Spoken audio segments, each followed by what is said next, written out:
ఈరోజు మనకి వాక్య సందేశాన్ని అందజేయడానికి చెన్నై నుంచి అన్నాజోన్ గారు సిద్ధపడి ఉన్నారు. సమయాన్ని అమ్మగారికి ఇద్దాము. అన్నాజోన్ గారు వందనాలండి. 6:10 వరకు సమయం ఉంటుంది.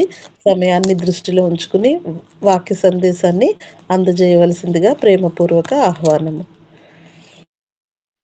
దేవుని పరిశుద్ధ నామమునకు మహిమ కలుగునగాక. యేసు వైపు చూస్తున్న కార్యక్రమంలో ఉన్న మీ అందరికీ నా హృదయపూర్వక వందనాలు. దేవాది దేవుడు మరి నూతన సంవత్సరం కూడా మనల్ని ఒక్కొక్క దినము కాచి కాపాడి ఈ దినాన్ని చూడడానికి, ఆయన నామాన్ని స్తుతించడానికి, వేకువన లేచి ఆయన పాదాలు పట్టుకోవడానికి దేవుడు అని మనకిచ్చిన గొప్ప భాగ్యం కొరకు దేవునికి వందనాలు, కృతజ్ఞాస్తుతులు చెల్లించుకుంటున్నాను. నిజమేనండి, మనం ఇలా ఉన్నామంటే కేవలం ఆయన ఉచితమైన కృప, ప్రేమ, దయం తప్పితే ఇంక వేరే ఏమి లేదు. కాబట్టి మనం ఇంకా ఎక్కువగా ఈ సంవత్సరం కూడా మనకు విశ్వాసం అభివృద్ధి పరుచుకుని ఇంకా ఎక్కువగా ఆయన కార్యాలు చేస్తూ, ఆయన నామాన్ని స్తుతిస్తూ, ఇంకా ఎక్కువగా ఆయన మహిమపరిచే భాగ్యాన్ని కూడా దేవాది దేవుడు మనకందరికీ దయచేసి దీవించి ఆశ్రయించును గాక. మరి ఈరోజు దేవుని యొక్క వాక్యము, మరి గత సంవత్సరం ఇన్ని సంవత్సరాలు మనల్ని కాచి కాపాడిన ప్రభు ఈ సంవత్సరంలో కూడా ఆయన తన బిడ్డల విషయంలో ఆయన చేయబో కార్యములు, అది ఏంటంటే కీర్తనల గ్రంథము 138వ అధ్యాయము 8వ వచనములో ఈరోజు ధ్యాన వాక్యము కీర్తనలు 138 8వ వచనములో యెహోవా నా యెహోవా నా పక్షమున. పక్షమున చదవండి అమ్మా. యెహోవా నా పక్షమున కార్యము సఫలము చేయును. యెహోవా నీ కృప నిరంతరముండును. నీ చేతి కార్యములను విడిచిపెట్టకుము. ఆమేన్. థ్యాంక్స్ అమ్మా. యెహోవా నా పక్షమున కార్యము సఫలము చేయును. చేస్తాను అని చెప్పలేదు ఆయన, చేయబోతున్నాను అని చెప్పలేదు. సఫలము చేయును, తప్పకుండా ఆయన చేస్తాడు. అందుకే ఆయన కృప నిరంతరం ఉంటుంది. నిరంతరము ఆయన కృపను బట్టి మనము స్తుతించే వారముగా దేవుడు మనల్ని స్థిరపరిచాడు. నీ చేతి కార్యములను విడిచిపెట్టకమును. ఒక్కొక్క బిడ్డ విషయములో దేవుని యొక్క తలంపులు, కార్యములు ఎంతో ఆశ్చర్యకరంగా ఉంటాయి. ఆయన చేసే కార్యాలు, ఆయన చేసే కార్యాలు, ఆయన తన చేతితో చేసే కార్యాలు ఒక్కొక్కరి జీవితంలో, అది ఏ వయసైనా, ఏ ప్రాంతమైనా, ఎవరైనా సరే ఒక్కొక్కరి జీవితంలో ఆయన చేసే కార్యాలు ఎంతో ఆశ్చర్యకరంగా ఉంటాయి. నీ చేతి కార్యములను విడిచిపెట్టకము. అవును ప్రభువా, ఇంతవరకు మమ్మల్ని నడిపించినావు. ఈ సంవత్సరంలో కూడా మా జీవితంలో నువ్వు మా ఎడల చేసే నీ చేతి కార్యములను నువ్వు విడిచిపెట్టకు ప్రభువా. ఈరోజు దీని గురించి మనం ధ్యానించుకున్నాము. నిజమేనండి, ప్రతి దినము ఆయన నూతన వాత్సల్యముతో, నూతన దీవెనతో ఇంతవరకు ఆయన కృపాక్షేమములు, ఆయన శాంతి సమాధానం మాకు దయచేసి అనుదినము ఆయన చేతి కార్యములతో, నూతన వాత్సల్యముతో ఆయన మనల్ని బలపరిచి నడిపిస్తున్నాడంటే నా పక్షమున ఆయన కార్యాలు చేస్తాడు, తప్పకుండా చేస్తాడు. అందుకే ఆయన కృప నిరంతరం ఉంటుంది. ఆయన స్తుతించే భాగ్యాన్ని కూడా దేవుడు మనకి దయచేస్తున్నాడండి. మరి ఈ విషయంలో ఈ వాక్యం చదువుకున్నప్పుడు మనం కొన్ని విషయాలు మనం జ్ఞానం చేసుకోవాలా. ఏంటంటే మొట్టమొదటిగా మనము ఆయన చేతి కార్యములు, ఆశ్చర్యకరములు ఆయన తప్పకుండా చేస్తాడు. ఆయన దాన్ని విడిచిపెట్టడు. తన సమయంలో, మన సమయంలో కాదు. అడిగేది మన డ్యూటీ, చేసేది ఆయన యొక్క కార్యము, ఆయన యొక్క సమయము కాబట్టి దాని కొరకు మనము ఓపికతో వేచి ఉండాలా. ఈ వాక్య ధ్యానంలో మనం నేర్చుకోవాల్సింది మొట్టమొదటిగా, మనము ఆయన సొత్తు. మనము మన సొంత వారము కాము. మనము ఆయన సొత్తు. కాబట్టి 2వ రాజుల గ్రంథము 6వ అధ్యాయము 15, 16 వచనములో, 2వ రాజుల గ్రంథము 6వ అధ్యాయము 15, 16 వచనములో అక్కడ మనం చూసినట్లయితే, దైవజనుడైన అతని పనివాడు అతడు పెందల కడల లేచి బయటికి వచ్చినప్పుడు గుర్రములను, రథములను గల సైన్యము పట్టణమును చుట్టుకుని ఉండుట కనబడెను. అంతటా అతని పనివాడు, అయ్యా నా ఏలిన వాడా, మనం ఏమి చేయదమని ఆ దైవజనునితో అనగా, అతడు భయపడకము, భయపడకము, మన పక్షంగా ఉన్నవాడు వారికంటే అధికులై ఉన్నారని చెప్పి భయపడకము. కాబట్టి మనము మన యజమానుని యొక్క సొత్తు. అందుకే ఇక్కడ ఏలియా గారు కూడా మరి రెండంతల ఆశీర్వాదము ఎలీషా దగ్గర పొందుకుంటాడాయన. మరిక్కడ ఒక గొప్ప సైన్యము ఆ పనివాడు అక్కడ చూస్తాడు. పెందలకడ లేచినప్పుడు, బయటికి వచ్చినప్పుడు గుర్రములను, రథముల గల సైన్యము పట్టణము చుట్టుకునింట ఆ మరి అక్కడ పనివాడు అక్కడ చూస్తాడనమాట. అయ్యా! మనం ఏమి చెయ్యాలా? మరి ఈ రోజు మనం ఏమి చెయ్యాలా? మరి మన పక్షముగా ఎవరుంటారు? మరి ఇంత గొప్ప సైన్యం ఉందే, ఎలాగ మన దగ్గర ఏమి లేదే అని ఎంతో కలవరపడుతున్నప్పుడు, మనము కూడా చేయవలసిన పనేందంటే, మరి అక్కడ ఏలీయా గారు ఎంత ఎలీషా మరి ఎంత నిబ్బరముతో, ధైర్యముతో, ఏ తొందరపాటు లేకుండా, ఏ కలవరం గూడా లేకుండా, ఎలాగైతే దేవుని మీద ఆధారపడి, దేవుని కొరకు ఆయన వేచి ఉన్నాడో, ఆయన చేతి కార్యములు ఆయన విడిచిపెట్టే దేవుడు కాదు. ఆయన మన పక్షముగా కార్యము సఫలము చేస్తాడు అని ఎంత ఓపికతో, సహనముతో మరి అక్కడ ఎలీషా గారు కనిపెట్టాడో, అలాగే మనము గూడా ఓపికతో, సహనముతో ఈ సంవత్సరమంతా ఒక్కొక్క దినం ఆయన మీద ఆధారపడినప్పుడే దేవుడు తప్పకుండా మన జీవితంలో కూడా గొప్ప కార్యాలు చేయాలని ఆయన ఆశపడతాడు. కాబట్టి ఆయన మన కాపరి, మనము ఆయన గొర్రెలము కాబట్టి మన సమస్యలు తీర్చే ఒక నాథుడు మనకున్నాడు. కాబట్టి మనము దేని గురించి కూడా మనం ఆలోచించనక్కరలేదు. అందుకే మనము మన సొత్తు గాదు. మనము మన యొక్క యజమాని యొక్క సొత్తు అని మన హృదయంలో మనం ఎప్పుడు అనుకుని, దేవా! నేను నా తలంపులు వ్యర్థము తండ్రి నాయనా. నా శక్తి, నా బలము చాలదు ప్రభా! నా ముందు ఎంతమంది ఉన్నా గూడా ప్రభా! నాకు ఏమి లేని పరిస్థితి అయినా కూడా తండ్రి, నువ్వున్నావు తండ్రి. జయ జీవితాన్నిచ్చే దేవుడు నువ్వొక్కడివే ప్రభా! అని సంపూర్ణంగా మనం మన యజమాని వైపు చూచి, ఆయన మీద మనం బలపడినట్లయితేనే అప్పుడే మనము నూతన బలము, నూతన శక్తిని మనం పొందుకోగలము. ఇదే మొదటి కొరింథీయులకు రాసిన పత్రిక 6వ అధ్యాయము 20 వచనములో ఒక మంచి వాక్యం మనకందరికి తెలుసు. మీ దేహము దేవుని వలన మీకు అనుగ్రహింపబడి, మీలోనున్న పరిశుద్ధాత్మకు ఆలయమై ఉన్నదని మీరు ఎరుగరా? మీరు మీ సొత్తు కాదు. విలువ పెట్టి కొనబడిన వారు గనుక మీ దేహముతో దేవునిని ఘనపరచుడి. మీ దేహముతో దేవునిని మనము ఘనపరచాలా. మనలో ఎవరున్నారండి? పరిశుద్ధాత్మకు ఆలయమై ఉన్నాము. పరిశుద్ధాత్మ మనలో జీవిస్తున్నాడు. సర్వసత్యంలోనికి మనల్ని నడిపిస్తున్నాడు.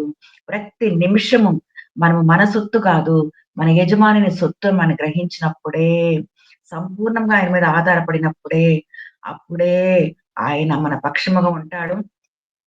ఎందుకంటే మనము విలువ పెట్టి కొనబడిన వారము కనుక, మనకిచ్చిన దేహంతో దేవునిని ప్రతి నిమిషం మనం బలపరిచినట్లయితే, ఆయన చేతి కార్యం ఆయన తన బిడ్డలెడల ఆయన విడిచిపెట్టే దేవుడు కాదు. తప్పకుండా మన పక్షముగా ఆయన కార్యము సఫలము చేస్తాడు. కాబట్టి మనము ఎల్లప్పుడూ మన దృష్టి, మన ధ్యాస అంతా మన యజమాని వైపు ఉన్నప్పుడే, అప్పుడే దేవుడు గూడా మనకి తన ఆత్మను, తన పరిశుద్ధాత్మను మనకు దయచేసి, రెట్టింపు దేవులతో మనల్ని బలపరిచి, దేవుడు దీవించి ఆశీర్వదిస్తాడు. మనకందరికి తెలుసు మరిక్కడ ఎలీషా గూడా మరి నీకు కలిగిన ఆత్మలో 2 పాళ్ళు నా మీదకొచ్చినట్లు దయచేయమని ఆడు చెప్పినప్పుడు, ఇతడు గూడా 2 పాళ్ళు ఆత్మ దయచేసుకుంటాడు గాబట్టే, దేవుడు దయచేస్తాడు గాబట్టే, అంత నిబ్బరముగా, అంత గొప్ప పరిస్థితుల్లో గూడా గుర్రములు, రథములు, గొప్ప సైన్యము ఆ పట్టణమంతా చుట్టుకొని ఉన్నప్పుడు కూడా, దేని గురించి ఆయన భయపడకుండా, నిబ్బరముగా దేవుని వైపు చూస్తూ, తన హృదయమును సముదాయించుకొని, నిమ్మళపరుచుకొని, నేను నా సొత్తు కాదు. నేను దేవుని యొక్క నా యజమాని యొక్క సొత్తు అనేది గ్రహించి, పరిశుద్ధాత్మను పొందుకున్నాను కాబట్టి, ఆయన మీద ఆధారపడినప్పుడు, ఆయన తప్పకుండా నా పక్షముగా ఉంటాడు. తన చేతి కార్యములు ఆయన విడిచిపెట్టే దేవుడు కాదు. తప్పకుండా తన కార్యాలు సఫలం చేస్తాడని ఆయన నిబ్బరమైన మనసుతో ఉన్నాడు కాబట్టే, గొప్ప కార్యం గూడా మనము ఈ యొక్క వచనాల్లో మనము చూడగలము. ముందుగా మనము ఎవరమో, ఎవరికి చెందిన వారమో, మన పరిస్థితి ఏంటో, మనం ఎలాగ ప్రార్థన చేయాలా? ఎలాగ ఆయన్ని సమీపించాలా? ఎలాగ ఆయన చిత్తాన్ని గుర్తెరగాలా? అని మనం తెలుసుకున్నప్పుడే, మన జీవిత స్థితిగతులన్నీ మారిపోతాయి. సంపూర్ణంగా మనం ఆయన వైపు చూస్తాము. ఆయన చిత్తమును మనం గుర్తెరుగుతాము. ఇంకా ఎక్కువగా పరిశుద్ధాత్మను పొందుకొని, ఆయన వైపు చూచే భాగ్యాన్ని కూడా దేవుడు మనకందరికి దయచేస్తాడు. ఎందుకంటే మన సృష్టికర్త, మన ప్రభు దేవునికి సమస్తమైన ఎరిగిన దేవుడు. ప్రపంచమంతట్లో ఎంతమంది ఉంటున్నారు, ఎన్ని సముద్రాలున్నాయి, ఎన్ని చెట్లున్నాయి, ప్రతి చెట్టు యొక్క పేరు, ప్రతి చేప యొక్క పేరు అన్నీ సమస్తమైన ఆయన ఎరిగిన దేవుడు కాబట్టి, ప్రతి మానవుని విషయంలో కూడా ఆయన తన కార్యాన్ని సఫలము చేస్తాడు. తప్పకుండా తన బిడ్డల యొక్క కోరికలు ఆయన నెరవేర్చి తీరుస్తాడు. అందుకే కీర్తన గ్రంథము 37వ అధ్యాయము 4వ వచనంలో కూడా యెహోవాను బట్టి సంతోషించుము. ఆయన నీ హృదయ వాంఛలను తీర్చును. యెహోవాను బట్టి మనం సంతోషించినప్పుడే దేవా నువ్వే ప్రభా సృష్టికర్తనైనా, సమస్తము చేయగలవు దేవుడు నాయనా. నీకు అసాధ్యమైనది ఏది లేదు ప్రభా. నీ బిడ్డల విషయంలో నీకున్న తలంపులు అత్యధికములు ప్రభా నాయనా. దేవా నీ కార్యాన్ని ప్రభా నీ సమయంలో నువ్వు నెరవేర్చే దేవుడు తండ్రి నాయనా. నీ చేతి కార్యమును విడిచిపెట్టే దేవుడు కాదు ప్రభా అని మనము ఆయన మీద ఆధారపడినప్పుడే యెహోవాను బట్టి సంతోషించుము. ఆయన నీ హృదయ వాంఛలను తీర్చును. తప్పకుండా ఆయన తీర్చి తన బిడ్డల ఎడల ఆయన సంతోషము, సమాధానము దయచేసి వారితో ఉండి వారి యొక్క కోరికలన్నీ ఆయన సిద్ధింపజేసే ప్రభువు మనతో ఉన్నాడు కాబట్టి మనకు దిగులు పడవలసిన పని లేదు. అందుకే పౌలు గారు గూడా అంటాడు గదండీ! నాకైతే బ్రతుకుట క్రీస్తే. ఎందుకంటే నేను బ్రతికితే ఆయన నాతో ఉంటాడు. సమస్తమును చేస్తాడు. నా ప్రయాణములో, నా రాకపోకల్లో, నా పరిచర్యలో ప్రతి విషయములో ఆయన నడిపిస్తాడు. పరిశుద్ధాత్మ నడిపింపు వల్లనే నేను గూడా బయలుదేరుతున్నాను అని ఆయన మీద ఉన్నాడు కాబట్టే, అంత శక్తిని ఆయన పొందుకుని, గొప్ప లాభమును దేవుని దగ్గర నుంచి పొందుకున్నాడు కాబట్టే, బైబిల్ గ్రంథంలో, పరిశుద్ధ గ్రంథంలో మరి అన్ని పత్రికలు ఆయన రాయగలిగాడండి. కాబట్టి మనము గూడా ఆ పరిశుద్ధాత్మను మనం పొందుకున్నప్పుడు, దేవా! నీ కొరకే నేను జీవిస్తాను ప్రవ్వా. నువ్వుంటే నాకు చాలు ప్రవ్వా అని మనం ఆయన మీద ఆధారపడినప్పుడే కాబట్టి, దేవా! నువ్వున్నావు అన్నప్పుడు మనము ఆయన తప్పకుండా మన చేయి పట్టుకుని మనల్ని నడిపించే దేవుడండి. ఎందుకంటే మనం ఎవరంటే మనము మనకందరికి తెలుసు మొదటి పేతురు మొదటి అధ్యాయము 18వ వచనంలో వెండి బంగారముల వంటి క్షయ వస్తువుల చేత విమోచింపబడలేదు కానీ అమూల్యమైన రక్తము చేత అనగా నిర్దోషమును నిష్కళంకమునకు గొర్రె పిల్ల వంటి ఈ క్రీస్తు రక్తము చేత విమోచింపబడితనని మీరు ఎరుగుదురు. కాబట్టి మనం ఎవరంటే ఆయన సొత్తు కాబట్టి, మన యజమాని యొక్క సొత్తు కాబట్టి, ఆయన మన కాపరి కాబట్టి, మనం విమోచింపబడ్డామంటే వెండి, బంగారముల వంటి క్షయమైన వస్తువుల చేత కాదు గాని, అమూల్యమైనది, అమూల్యమైనది ఒక్కటే ఏందంటే అది క్రీస్తు రక్తము ద్వారా మనము విమోచింపబడ్డాము. ఆయన సొత్తుగా, ఆయన బిడ్డలుగా మనము తీర్చబడ్డాము.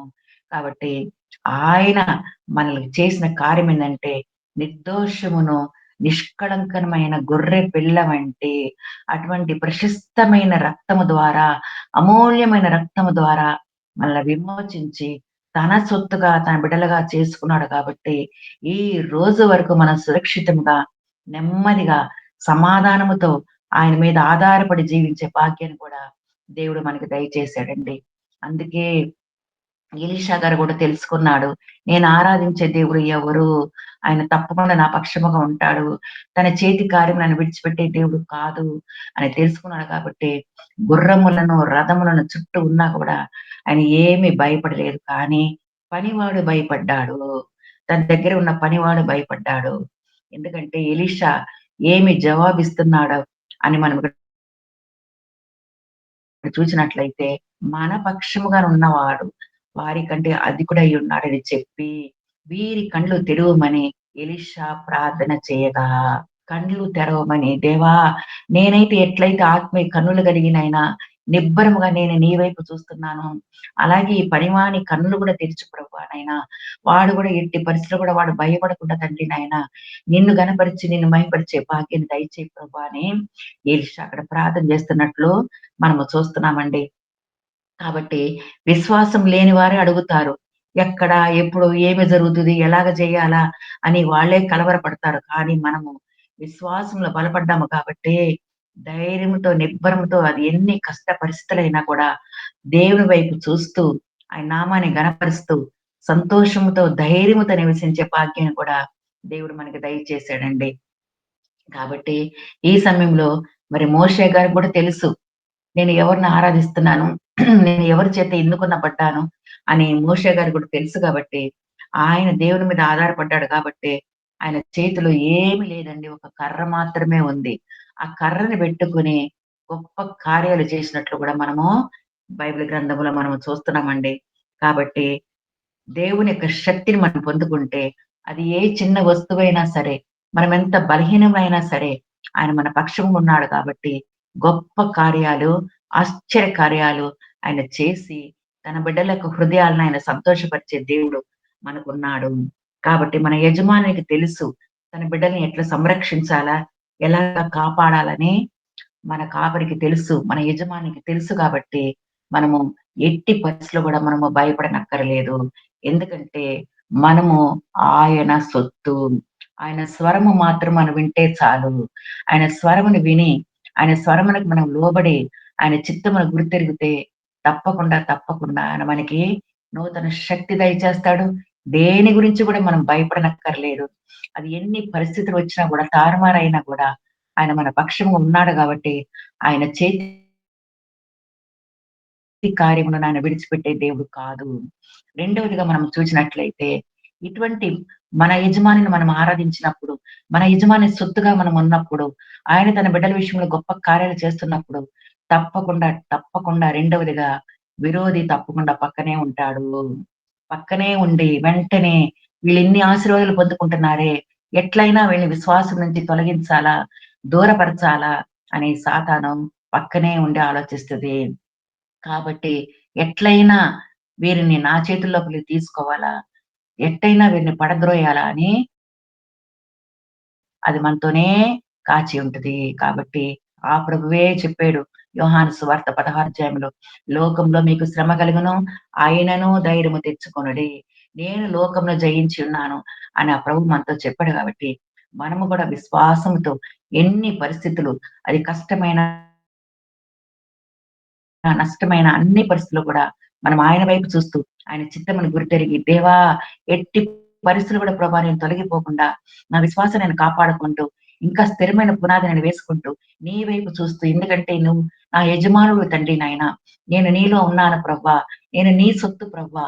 అని మనము ప్రతిరోజు వాగ్దానాలను మనము స్వతంత్రించుకుంటే, దేవుడు తప్పకుండా జయ జీవితాన్ని మనకు దయచేస్తాడు.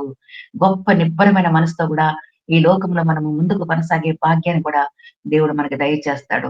అందుకే మొదటి పేతురు 5వ అధ్యాయము 6-9 వరకు చదివితే, ఆయన మిమ్మును గూర్చి చింతించుచున్నాడు గనుక, మీ చింత యావత్తు ఆయన మీద వేయుడి.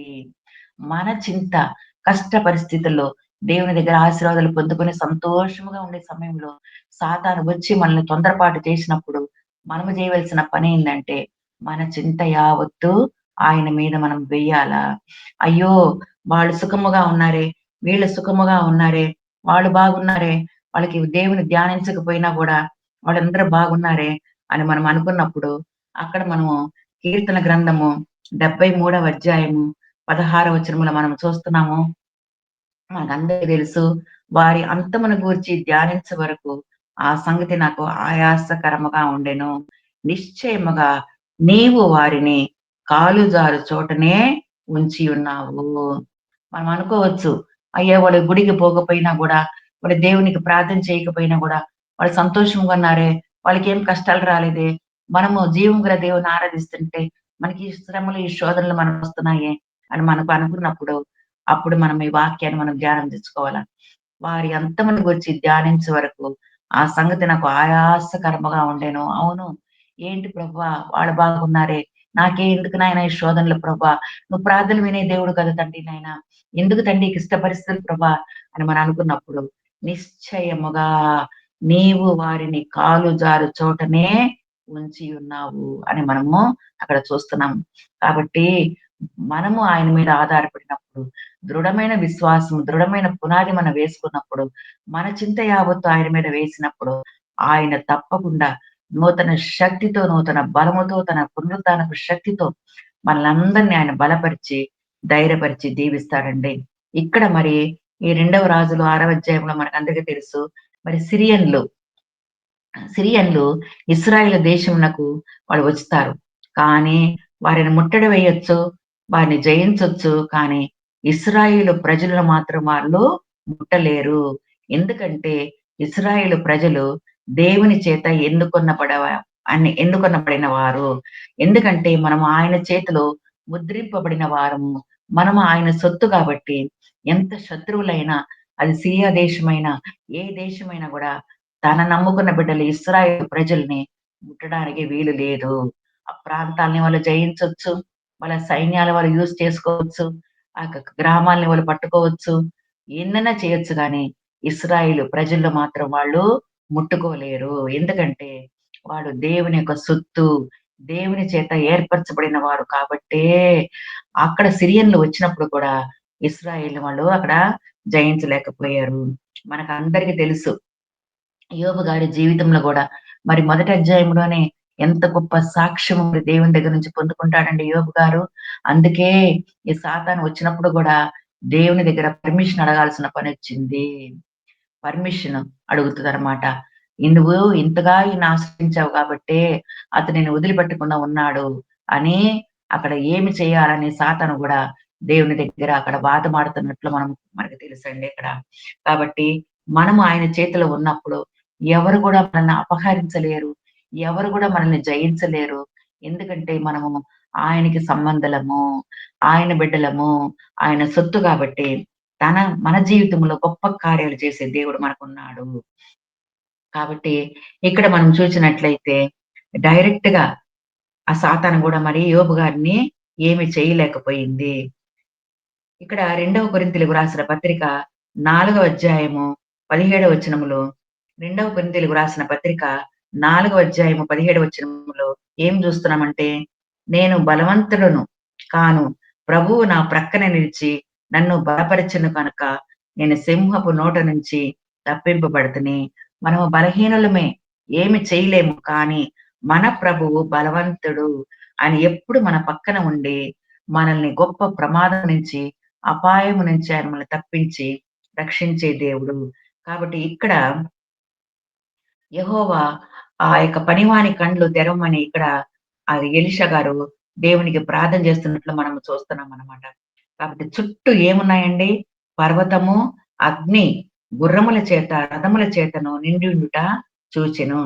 మళ్ళీ ఇదే 6వ అధ్యాయము 18వ వచనంలో ఎలీషా ఈ జనులను అంధత్వముతో మొత్తుమని ప్రార్థన చేసెను.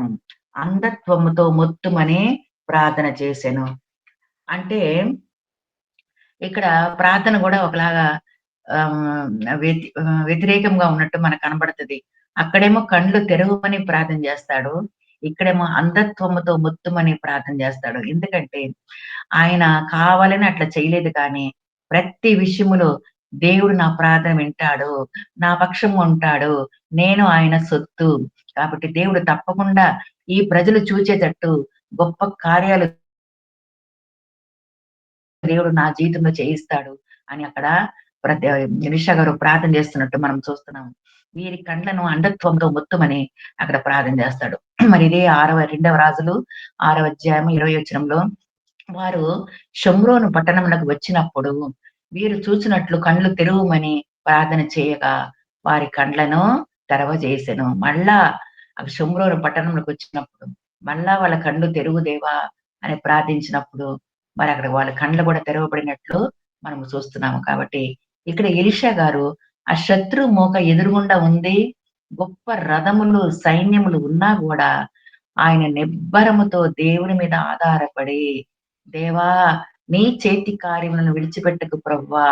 నీ కార్యములను సఫలము చెయ్యి ప్రవ్వా అని ప్రార్థన చేస్తున్నప్పుడు ప్రతి విషయములో దేవుని దగ్గర నుంచి జవాబు పొందుకొని, దేవుని వైపు చూస్తూ మరక్కడ గొప్ప కార్యాలు చేయడము, అక్కడ చుట్టుపక్కల ఉన్న వాళ్ళందరూ దాన్ని చూడడము, మనము ఇక్కడ లేఖనములో మనము చూస్తున్నామండి. కాబట్టి ఎప్పుడైతే మనము దేవుని సొత్తుగా మనము ఉన్నామో, దేవుడు తన బిడ్డలలో గొప్ప కార్యాలు చేస్తాడో, దేవుడు తన బిడ్డల యొక్క ప్రార్థనలు వింటాడో, తప్పకుండా సాతాను వచ్చి ఏదో విధముగా పడద్రోయాలని చూచినప్పుడు మనము చేయవలసింది ధైర్యముతో మన భారము, మన కాడి ఆయన మీద వేసి ముందుకు కొనసాగే భాగ్యాన్ని దేవుడు మనకి దయచేస్తాడండి.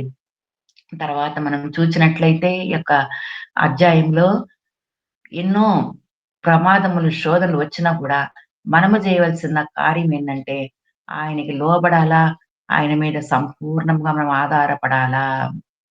మూడవదిగా మనం చూచినట్లే ఆయన మీద ఆయనకి మనం లోబడాలా, ఆయన మీద మనం ఆధారపడాలా. కాబట్టి పనివారు వారిని చూచినప్పుడు అక్కడ వాళ్ళు భయపడినారు. కానీ ఎలీషా మాత్రము చేసిన పనేందంటే లోబడినాడు, నమ్మిక ఉంచినాడు. 2 పనులు ఆయన అక్కడ చేసినట్లు మనం చూస్తున్నాం. దేవుని మాటకు లోబడ్డాడు. దేవుని మీద విశ్వాసం ఉంచినాడు. ఎలీషా మనకు మంచి పాఠాన్ని నేర్పిస్తున్నాడు ఈ యొక్క అధ్యాయం ద్వారా. కష్ట పరిస్థితులు కూడా ఆయన మీద మనం ఎలాగ ఆధారపడాలా, ఎలాగ ప్రార్థన చేయాలా, ఎలాగ దేవునికి మనం లోబడి ఉండాలా అని ఇక్కడ గొప్ప పాఠం మనము నేర్చుకోబోతున్నామండి. కాబట్టి ఎల్లప్పుడూ మనం ఆయనకు ప్రార్థన చేస్తూ, దేవుని చిత్తమును గుర్తెరిగి, ఆయనకు లోబడి మనము జీవించినట్లయితేనే, మనము ధైర్యముతో, విశ్వాసముతో ఇంకా ఎక్కువగా మనము దేవునిలో బలపడి, మంచి ఫలములు కలిగి, ఆయన కొరకు జీవించే భాగ్యాన్ని కూడా దేవుడు తప్పకుండా మనకు దయచేస్తాడండి. తన పునరుద్ధానపు శక్తితో, తన పరిశుద్ధాత్మ శక్తితో ఈ సంవత్సరమంతా మనల్ని బలపరిచి, ఒక్కొక్క దినము దేవుడు ఇంకా ఎక్కువగా మనందరిని బలపరిచి, ప్రార్థనా జీవితము, మన విశ్వాస జీవితము ఇంకా ఎక్కువగా బలపడేలాగా కూడా దేవుడు మనకి దయచేస్తాడు. ఎప్పుడంటే ఆయనకి లోబడినప్పుడు, ఆయన మీద మనం ఆధారపడినప్పుడు. మరి యోసేపు జీవితం గూడా మనకు తెలుసండి. ఆయన మరి అంత గొప్ప ప్రమోషన్ వస్తదని ఆయన అక్కడ పరిగెత్తలేదు. ఒక బానిసగా ఉన్నాడు. ఒక బానిసగా ఉండి ఎంతగానో దేవునికి భయపడి, నేను నా దేవునికి భయపడేవాడను అని లోబడ్డాడు. దేవునికి భయపడ్డాడు. దేవుని దృష్టికి నమ్మకముగా ఉన్నాడు గాబట్టి, తగిన సమయంలో సింహాసాన్ని పొందుకున్నాడు. గొప్ప బహుమానాన్ని గూడా పొందుకున్నాడు. ఎందుకంటే దేవుని యొక్క చిత్తమును గుర్తెరిగాడు. దేవుని మీద ఆధారపడ్డాడు. దేవుని మాటకు లోబడ్డాడు కాబట్టి, అక్కడ ఒక బానిసగా ఉన్నప్పుడు అనుకున్నాడా? దేవుడు నాకు సింహాసనం ఇస్తాడని.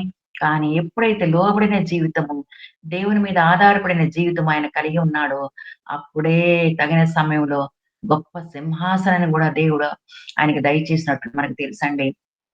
కాబట్టి ఈ సమయంలో మనము చూచినట్లయితే కీర్తనల గ్రంథము 33వ అధ్యాయము 16-22 వచనము ఎవరైనా చదవండి. కీర్తనల గ్రంథము 33, 16 వచనం నుంచి 22 వచనం వరకు. 16-22 వచనం వరకు. హ్మ్. ఏ రాజును సేనాబలము చేత ఏ వీరుడు అధిక బలము చేత తప్పించుకొనడు. రక్షించుటకు గుర్రము అక్కరకు రాదు, అది దాని విశేష బలము చేత మనుష్యులను తప్పింపజాలదు. వారి ప్రాణమును మరణము నుండి తప్పించుటకును, కరువులో వారిని సజీవులుగా కాపాడుటకును యెహోవా దృష్టి ఆయన యందు భయభక్తులు గలవారి మీదను, ఆయన కృప కొరకు కనిపెట్టు వారి మీదను నిలుచుచున్నది. మనము యెహోవా పరిశుద్ధ నామమందు నమ్మిక ఉంచి ఉన్నాము. ఆయనను బట్టి మన హృదయము సంతోషించుచున్నది. మన ప్రాణము యెహోవా కొరకు కనిపెట్టుకొనుచున్నది. ఆయనే మనకు సహాయమును, మనకు కేడెమునై ఉన్నాడు. యెహోవా, మేము నీ కొరకు కనిపెట్టుచున్నాము. నీ కృప మా మీద నుండునుగాక. ఆమేన్. ఆమేన్. థాంక్స్ అమ్మా. ఇది గొప్ప వాగ్దానముతో కూడిన వాక్యము.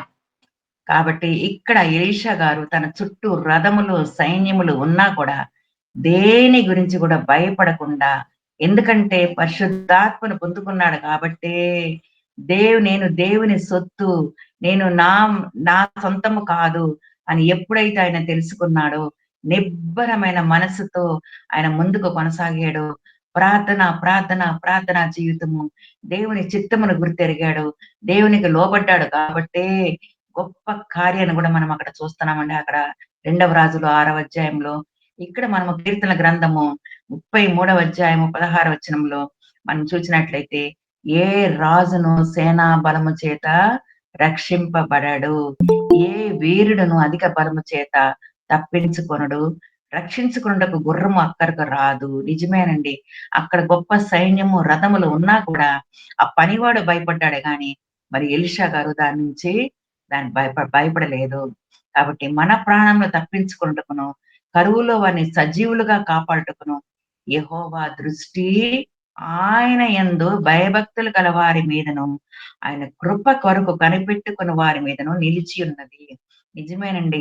ప్రతి దినము మన నోటి మాటలు, మన హృదయ ధ్యానము దేవుని దృష్టికి అంగీకారముగా ఉన్నప్పుడే, దేవా! నేను నా సొత్తు కాదు ప్రభా! నేను నీ సొత్తు తండ్రి నాయన. నీ రూపంలో నన్ను చేసుకున్నావు తండ్రి నాయన. ఈ లోకంలో ఉన్నంత కాలం ఎలాగ జయ జీవితాన్ని జీవించాలా ప్రభా నాయన.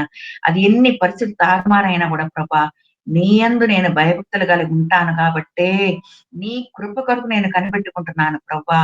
అని మనము నమ్మికతో, విశ్వాసంతో ఆయన వైపు చూచినట్లయితేనే, ఆయనను బట్టి మన హృదయము సంతోషించుచున్నది. దేన్ని బట్టి కాదండి మన హృదయం సంతోషించేది. మన ఆస్తిపాస్తులో, మన డబ్బులో, మన బిడ్డల విషయంలో కానే కాదు. మన హృదయము ఆయనను బట్టి సంతోషించున్నది. మన ప్రాణము యెహోవా కొరకు కనిపెట్టుకొనుచున్నది. ఎందుకంటే 21 వచనంలో ఆయనే మనకు సహాయము, మనకు కేడెమునై ఉన్నాడు. నిజమేనండి.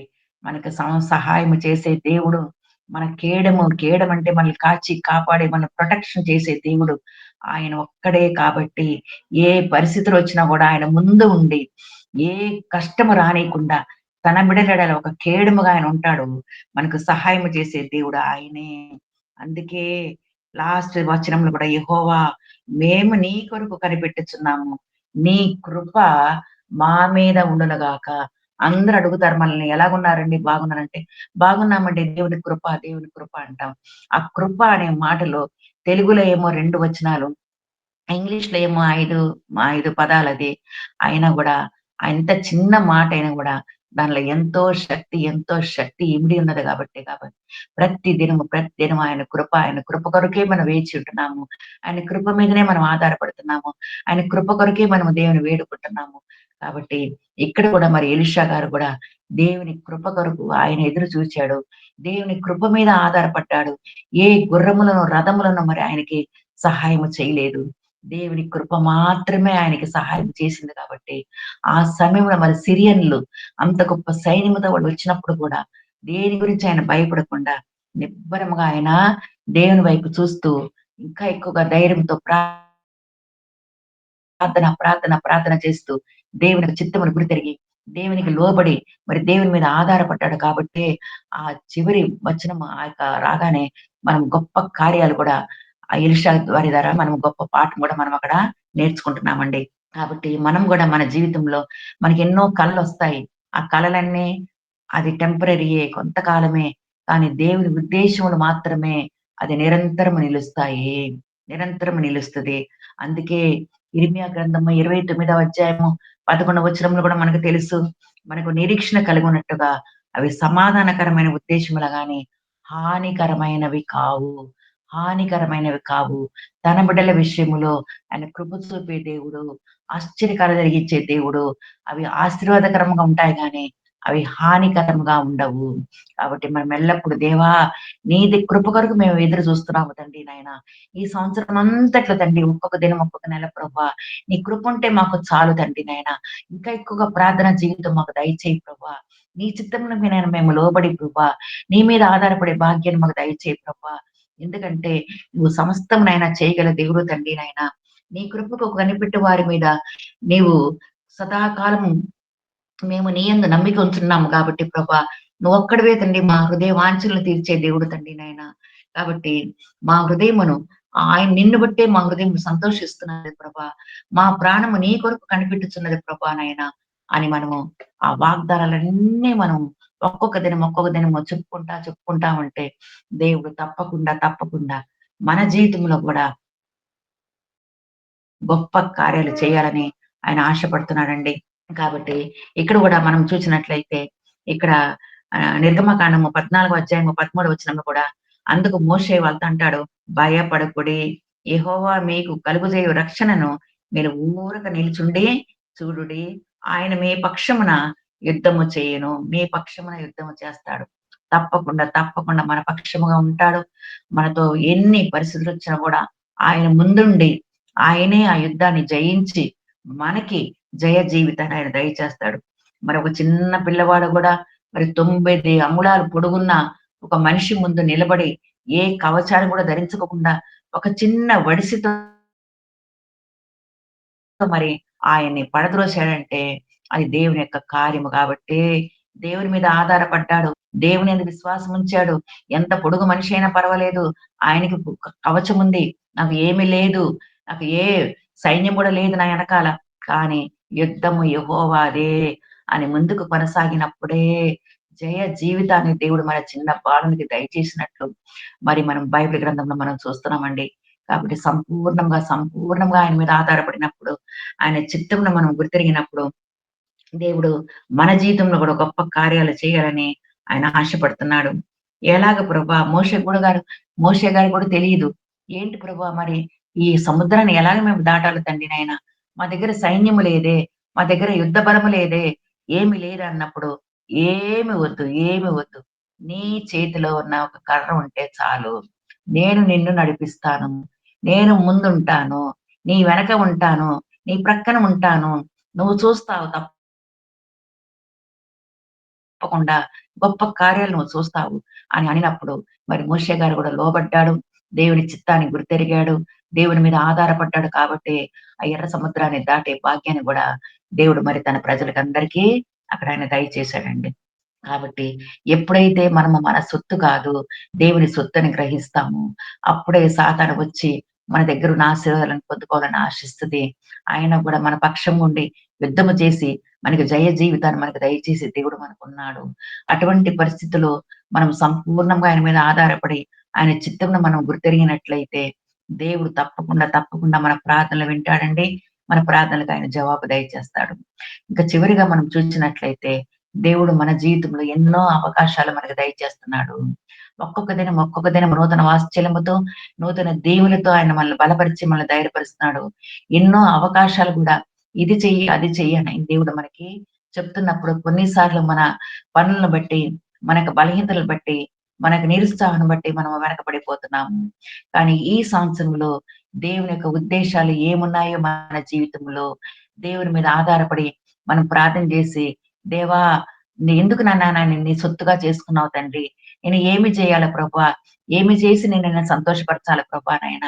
మరి వీళ్ళ పేర్లు ప్రభా, ఎలీషా పేర్లు, కొంతమంది పేర్లు బైబిల్ గ్రంథంలో రాయబడినాయి తండ్రి. మరి నేను గూడా ప్రభా నీ కార్యాలు చేసి నాయన, నా పేరు జీవ గ్రంథంలో రాయాలంటే ప్రభా, రావాలంటే నేనేమి చేయాలి తండ్రి నాయన? ఎలాగ నిన్ను గనపరచాలి ప్రభా? నా జీవితంలో చిత్తమేంటి తండ్రి నాయన? అని మనం ప్రార్థించినట్లయితే దేవుడు కొన్ని అవకాశాలు మనకు దయచేస్తాడు. తప్పకుండా ఆయన చిత్త ప్రకారం మనది జరిగించినట్లయితే, దేవుడు తప్పకుండా మనల్ని చూచి ఆయన సంతోషించి, ఇంకా ఎక్కువగా బహుమానాలు మనకు దయచేసే భాగ్యాన్ని కూడా దేవుడు ఈ సంవత్సరంలో మనకు దయచేస్తాడండి. ఎన్నో పనులున్నాయి. ఆయన రాజ్య వ్యాప్తి కొరకు ఆయన నామాన్ని గనపరిచే భాగ్యాన్ని దేవుడు మనల్ని కొన్నిసార్లు ఆయన వాడుకుంటాడు. కాబట్టి అది మన సొంత జ్ఞానం మీద మనం ఆధారపడకుండా, దేవా! నీ చిత్తమేంటి తండ్రి? ఈరోజు మమ్మల్ని ఎక్కడ నడిపిస్తావు ప్రభా? మేమేమి కార్యాలు చేయాలి తండ్రి? ఎలాగ నీ నామాన్ని గనపరచాలి ప్రభా? ఎలాగ నీ సువార్త మేము ప్రకటించాలి ప్రభా? ఏ స్థలానికి మేము వెళ్ళాలి తండ్రి? అని దేవుని చిత్తం మీద ఆధారపడితే దేవుడు తప్పకుండా సరైన మార్గంలో నడిపిస్తాడు. ఆయన చేతి కార్యములను విడిచిపెట్టే దేవుడు కాదు. మన జీవితంలో తన కార్యములు సఫలపరిచే దేవుడు మనకున్నాడు కాబట్టి, తన చిత్త ప్రకారంగా జరిగించుకొని, తన నామాన్ని గనపరుచుకునే భాగ్యాన్ని కూడా దేవుడు మనకి దయచేస్తాడండి. మరి ఇక్కడ కొన్ని అవకాశాలు దేవుడు మనకి దయచేస్తాడు. ఆ అవకాశాలు మనం ఎలాగ ఉపయోగించుకోవాలా? కాబట్టి దేవుడు మన పక్షముగా ఉన్నాడు కాబట్టి, ఆయన ప్రతి విషయంలో ఆయన మనకి సహాయం జేస్తాడు, పని జేస్తాడు, మనల్ని నడిపిస్తాడు. ఇక్కడ ఇదే రెండవ రాజుల గ్రంథం 6వ అధ్యాయంలో 23వ వచనంలో మనం చూసినట్లయితే, అతడు వారి కొరకు విస్తారమైన భోజన పదార్థములను సిద్ధపరిచాడు. విస్తారమైన భోజన పదార్థములు సిద్ధపరచగా, అన్నపానములు పుచ్చుకొని వారు బయలుదేరి వెళ్ళినట్లు మనం అక్కడ చూస్తున్నామండి.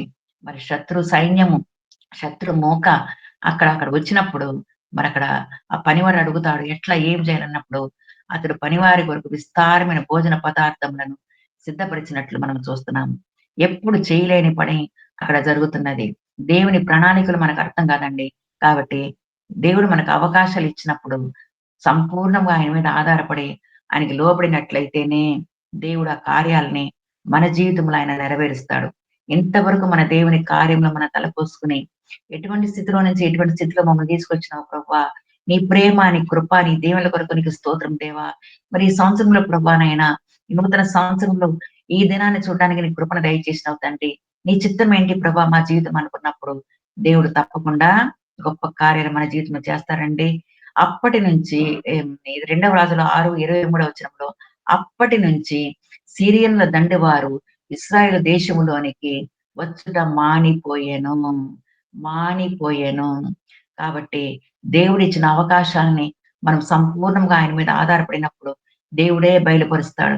మరక్కడ శత్రువు మూకకి అక్కడ అన్నము పెట్టినట్టు, విస్తారమైన భోజన పదార్థం అన్నపానములు పెట్టినట్లు మనము చూస్తున్నాము. అక్కడ పనివాడు గూడా మరి 21 వచనంలో ఇశ్రాయేలు రాజు వీరిని కొట్టుదునా, కొట్టుదునా అని ఎలీషాను అడగగా, ఎలీషా ఇచ్చిన సమాధానం ఏందంటే, "నీవు వీరిని కొట్టవద్దు. నీ కత్తి చేతను, వింటి చేతను నీవు చెరపట్టిన వారినైనను కొట్టుదువా? వారికి భోజనము పెట్టించి, వారిని తిని త్రాగిన తర్వాత వారు తమ యజమాని యొద్దకు వెళ్ళుదురని చెప్పెను." భోజనము పెట్టు వాళ్ళని కొట్టొద్దు. వాళ్ళకి భోజనము పెట్టి పంపు అని చెప్పినప్పుడు, వాళ్ళు వాళ్ళ యజమాని దగ్గరికి పోతారు. పోతారని చెప్పినప్పుడు, ఇక్కడ మనం చూసినట్లయితే, ఆ సిరియన్ల దండువారు ఇశ్రాయేలు దేశంలోనికొచ్చుట మానిపోయెను. ఎప్పుడైతే దేవుని బిడ్డలు ఈ గొప్ప కార్యాలు చేస్తారో, దేవుని దృష్టిని అంగీకారంగా వాళ్ళు జీవిస్తారో, దేవుని చిత్తాన్ని ఎప్పుడైతే వాళ్ళు బయలుపరుస్తాడో, దేవుడు అటువంటి అవకాశాలు మనకు దయచేసినప్పుడు, వేరే వాళ్ళు మనల్ని చూచి, దేవుని నామాన్ని గనపరిచే భాగ్యాన్ని కూడా దేవుడు మనకి దయచేస్తాడండి. ఆ యుద్ధ ఆ యుద్ధ సమూహము ఎప్పుడు గూడా మరలా ఆ ఇశ్రాయేలు దేశముల మీదకి వచ్చినట్లు దాని తర్వాత చరిత్రలో లేదు. ఎందుకంటే ఎలీషా గారి ద్వారా గొప్ప పాఠాలు వాళ్ళు నేర్చుకున్నారు. ప్రార్థనా జీవితము, శత్రు మోక్తే మరక్కడ అన్నం పెట్టడము, వాళ్ళు భోజనముతో తృప్తి పొంది, మరలా ఆ దండువారు ఆ దేశం దగ్గర రాకుండా దేవుడు వాళ్ళని దూరపరిచాడండి. కాబట్టి దేవుడు మనకిచ్చిన అవకాశాలను మనము వినియోగించుకుంటూ, ఇంకా ఎక్కువగా ఈ సంవత్సరమంతా నూతన దీవెనలతో, నూతన ఆశీర్వాదంతో ఆయన చిత్తం మీద గుర్తెరిగి, ఆయనకి లోబడి దేవుని ఆయనకిష్టలుగా మనం జీవించినట్లయితే, దేవుడు తప్పకుండా గొప్ప అవకాశాలు మన జీవితంలో మనకు దయచేస్తాడు. తన బిడ్డలుగా, తన సొత్తుగా మనల్ని వాడుకొని, దేవుని నామ మహిమార్థమే జీవించే భాగ్యాన్ని గూడా దేవుడు మనకు దయచేసి, దీవించి ఆశీర్వదించును గాక. ఆమేన్. ఆమేన్. ఆమేన్. ఆమేన్. ఆమేన్. చాలా చాలా శ్రేష్టమైనటువంటి వాక్యాన్ని అందజేసిన అన్నా జోన్ సిస్టర్ గారికి దేవుని నామంలో వందనాలండి. నిజమే. మనము ఆయన సొత్తు. నన్ను నేను చూసుకోకూడదు. మనల్ని మనం చూసుకోకూడదు. మనం ఆయన చేతిలో ఉన్నామని గ్రహించినప్పుడు మన జీవితాన్ని ఆయన కనులతో మనం చూస్తే ఒకసారి మనం గతం చూసుకున్నా, అలాగే భవిష్యత్తు గురించి ఆలోచించినా మనకి ఎలాంటి దిగులు, ఎలాంటి బెంగ ఉండదండి. ఆయన ఎన్నెన్ని ఆహ్, కష్టాల్లో కూడా మనల్ని ఆయన పట్టుకుని మనల్ని నడిపించారు కదా! సో, అవి జ్ఞాపకం చేసుకున్నప్పుడు మనకెంతో సంతోషాన్ని ఇస్తుంది. అలాగే భవిష్యత్తులో కూడా ప్రతి విషయంలో కూడా ఆయన మనల్ని చేయి పట్టి నడిపిస్తాడు. ఆయన మనల్ని విలువ పెట్టి కొనుక్కున్నారు. ఆయన రక్తాన్ని ధారపోసి మనల్ని కొనుక్కున్నారు. కాబట్టి విలువైన వస్తువుల్ని మనం ఎక్కడ పెట్టుకుంటామండి?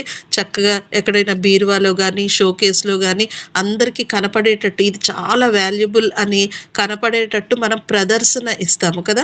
ఎవరైనా మన ఇంటికొచ్చినప్పుడు ఇదిగో చూడండి వాల్యుబుల్ ఐటెమ్ దాని గురించి చాలా కథలు కథలుగా మనం వాళ్ళకి వివరిస్తాం. అలాగే లోకములో మనల్ని దేవుడు ఒక మాదిరిగా ఉంచుతున్నాడు. మన జీవితంలో ఆయన చేస్తున్నటువంటి అద్భుతాల్ని లోకస్తులకి కనపడేటట్టు మనల్ని ఒక మాదిరిగా ఉంచుతున్నాడు. కాబట్టి మనం ఎల్లప్పుడూ ఆయన నామాన్ని స్తుతించే వారముగా, ఘనపరిచే వారముగా, కీర్తించే వారముగా ఉండాలి తప్ప మన జీవితంలో ఏదైనా చిన్న కష్టం వచ్చినప్పుడు, భయం వచ్చినప్పుడు తొట్రిల్లిపోకుండా ఎల్లప్పుడూ ఆయన నామాన్ని మనము కీర్తించాలి, ఘనపరచాలి.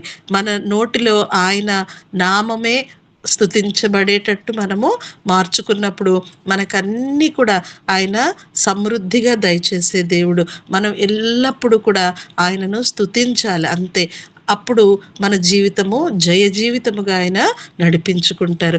శ్రేష్టమైనటువంటి వాక్య సందేశాన్ని అందజేసినటువంటి అన్నాజోన్ గారికి వందనాలు. మరి ముగింపు ప్రార్థన శాంతకుమార్ గారు చేస్తారు.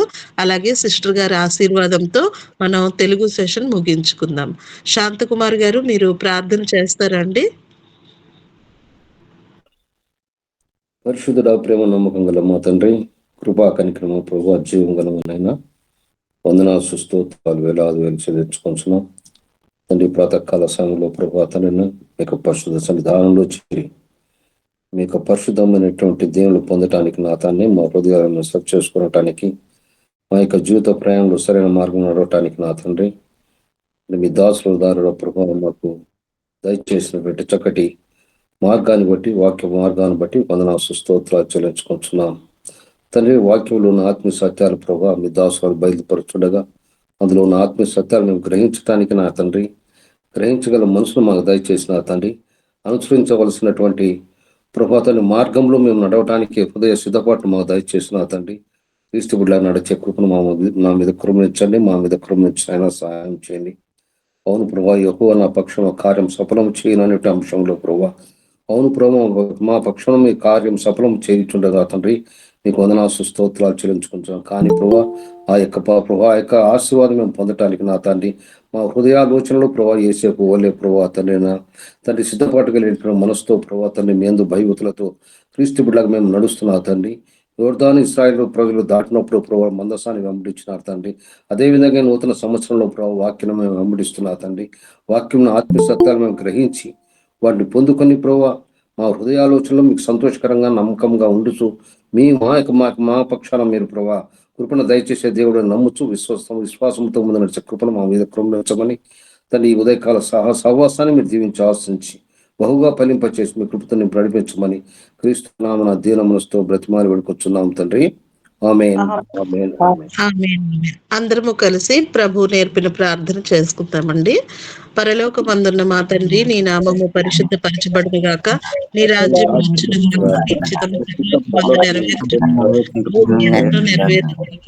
అనుదిన ఆహారం నేడు మాకు దయచేయండి. మా రుణస్థులను మేము క్షమించిన ప్రకారం మా రుణములను క్షమించుము. మమ్మల్ని శోధనలోనికి నుండి తప్పించుము. ఎందుకనగా రాజ్యము, బలము, మహిమ నిరంతరము నీవే అయి ఉంటుంది తండ్రి. ఆమేన్. ఆమేన్. ఆమేన్. ఆశీర్వాదం విడుదల చేస్తారు అన్నాజోన్ సిస్టర్ గారు. మన తండ్రి అయిన దేవుని నుండి, మన ప్రభు అయిన యేసుక్రీస్తు నుండి పరిశుద్ధాత్మ శక్తి ప్రతి బిడ్డకి, ప్రతి కుటుంబానికి, ప్రతి సాత్విక సంఘానికి దేవుడు దయచేసి దీవించి ఆశీర్వదించునుగాక. ఆమేన్. ఆమేన్. ఆమేన్. ఆమేన్. చాలా చాలా వందనాలమ్మా. అందరికీ వందనాలండి. కూడి వచ్చిన అందరికీ వందనాలండి. ఇంతటితో తెలుగు సెషన్ ముగించుకుందామండి. హిందీ సెషన్ లోకి వెళ్దాము. విశ్వనాథ్